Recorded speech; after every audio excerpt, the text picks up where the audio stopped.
It's here. Well, something's here. Hi, I'm Chris. This is Gross Models, and this is an X-Wing. It's the start of the Deagostini Build Your Own X-Wing, which has just been delivered to me. 2 issues in here. I'm going to be doing the first issue in this video, and obviously in the next video I'll be doing issue 2. So let me just get things out of the way. We've got, say, the 2 parts. It didn't come wrapped up. It's just come like that, not sort of wrapped up individual issues, so I'm not sure what's happening with that, but there we go. So issue 2 I shall put aside and do after this. We have the series guide, which is a big poster basically telling you what's coming and giving you an idea. If I get into the main thing, authentic finishes and markings. We'll see how that works out, shall we? Lights, cockpit, R2 unit, lots of information in there,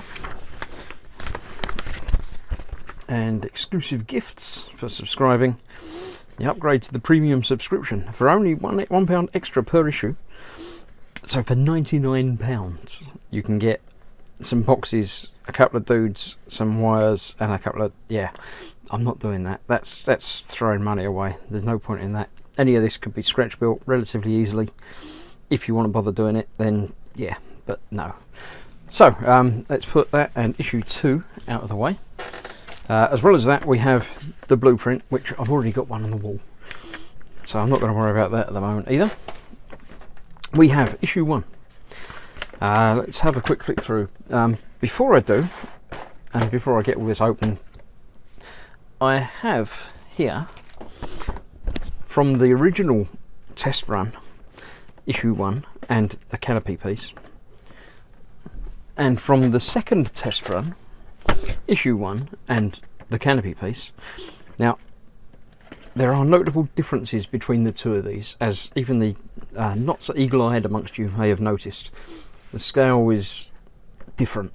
Now the one that comes with this issue looks to be identical to the second test run. I can't see any differences in those at all. I don't remember exactly what was packaged with it, but it looks the same. So I'm pretty sure that that's going to be, you know, exactly the same going onwards. And the magazine's obviously laid out slightly differently on the first one. A glossier cover as well, nice shiny cover. The second one, although has basically the same content, is slightly different laid out. So the first one, I say, was different.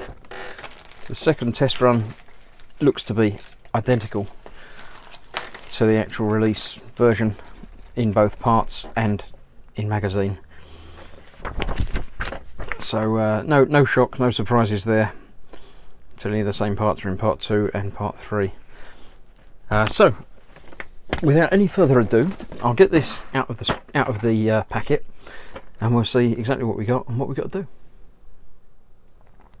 Right, that's taken the backing off and got the bits out so we can actually get to them now. Now I'm going to do things in a different order to the way I do things on the Terminator videos. I'm going to have a look through the magazine first, and then get on with the building, as opposed to getting straight in with the building. So yeah, in the magazine we have, let's say, the man who drew Star Wars, Ralph McQuarrie. Luke Skywalker, because obviously it's Luke's X-Wing that we're building here. And then on with several pages of building this time. So starting off, obviously the first issue, they always send you lots of bits to, you know, get you sucked in and get you ready to go. So we have the cockpit, canopy, cannon and astromech droid. R2D2, obviously, R2D2.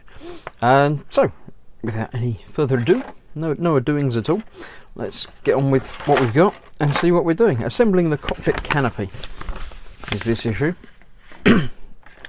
So we've got the 2 parts of the cockpit. Line up the hinges, hook them over, and just clip them on. So yeah, pretty easy that. So the first 4 or 5 issues I've done before.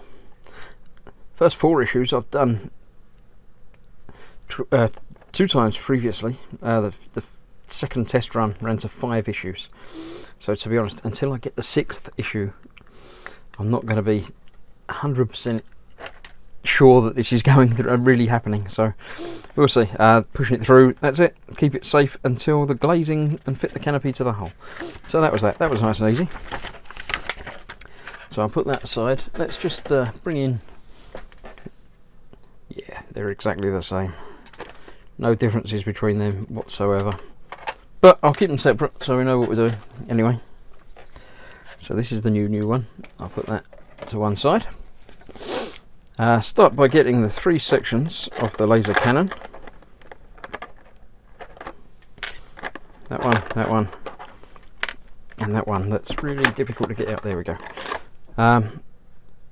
Basically push them together. No biggie on that. Now these are actually metallic, and the middle bit's plastic, obviously, but there's no noticeable end to them, so we'll just push them in one end, and no noticeable end to that. Not really one side darker than the other, so again we'll just put them together like that. There we go. That's that. Make sure the tube is fully seated on the shoulder. The finished laser cannon will be mounted on the tip of the upper starboard S-foil. Laser generation unit contains a powerful LED provided in the next issue to simulate firing. So we're not actually going to be firing. It's not a real working laser. Once again, that shall be put aside for a later date. We assemble R2's dome.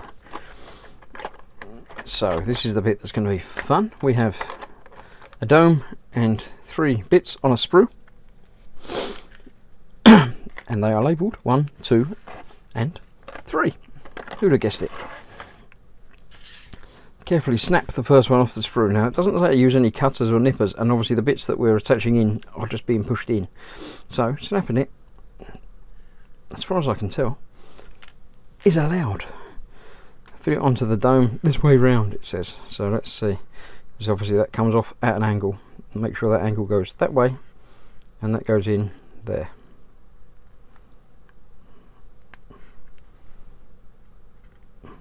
So there we go. R2 has his first lens. Take the second one off, and that one goes on the top bit over there. Once again, get it the right way round, so that's actually going downwards. Now these, I think, will take just a little dab of glue on the inside just to make sure they're firmly attached. The third one goes round the back into that big one. This way round, it says again.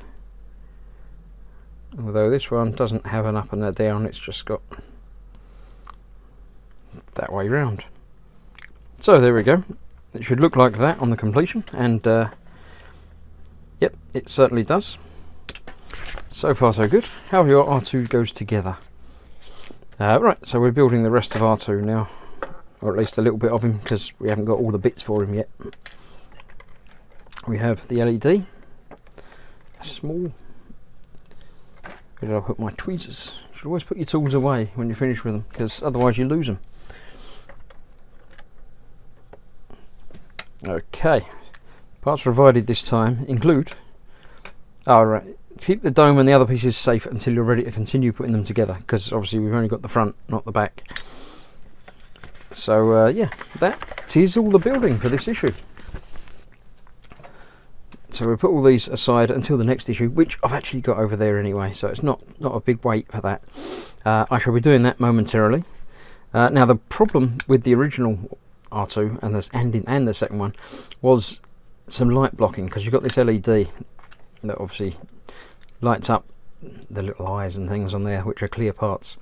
But there was some light bleed through there. This does look slightly different, so it might be okay. But if need be, we can always cover this and paint the inside to darken it down. Looks like we didn't use a big bit of laser either, so I'll put them to one side. Thank you for watching. See you soon for part 2. Part 2 will be very soon.